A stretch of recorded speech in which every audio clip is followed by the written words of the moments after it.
Action, action, action, action is the number one solution for every single problem. And I'll explain why. Because action, being proactive itself is like the number one quality you can have ever. Because if you are lazy, action, you will no longer be lazy. Action will solve your laziness. Action will help you fix up your fears. Action will take away your doubts. Action will fix up your insecurity, because I feel like I am fat. That's an insecurity, right? So you see, being proactive, the proactive mindset would be the reactive mindset, or like the passive mindset would be, okay, I'm fat, there's nothing I can do, I'll cry, I'll complain, whatever, right? The proactive mindset is, I'm fat, is there anything I can do? I could start doing exercise, I could do this, or I'm skinny, is there anything I can do? This, that, right? That's the proactive mindset. Or let's do something, for example, I'm short, right? Is there anything I can do? No, there's not much you can do, right? You can eat healthier, fix your posture, but after that, there's nothing else you can do. So then you just have to go with it, right? That's a proactive mindset. If there's nothing you can do, if there's nothing you can act on it, if you can't act on it, then there's no point in you thinking about it at all, right? An example, my nose is too big, or something like that, something that you were born with and you can't fix it, right? There's no action you can take towards it.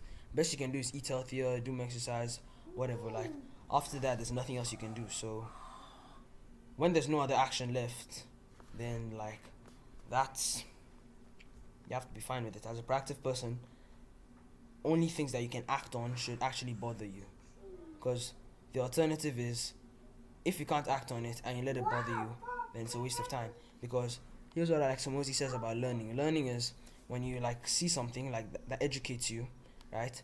You see it, and if you don't act on it, say for example, you learn a new sort of strategies to study. If you just watch it, you didn't learn anything. You have to act on it and at least try it. At a minimum, try it, right? If you don't try it, you didn't learn anything. Action equals learning, basically. Action, ACTION. Yeah, you just have to act.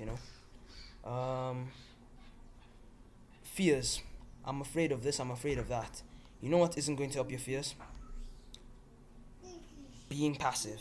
Because confidence, you could take the passive way of confidence and be like, okay, Alex Hormozi has another thing on this, where if you're doing sales, like calling people, trying to sell them stuff, and you're doing sales, and it's you to be confident, there are two things you can do. One, every day look in front of the mirror and you're like, okay, I'm a good salesman, I'm a great salesman, I'll always close the deals, blah blah blah blah blah, right? Or you could just review your script.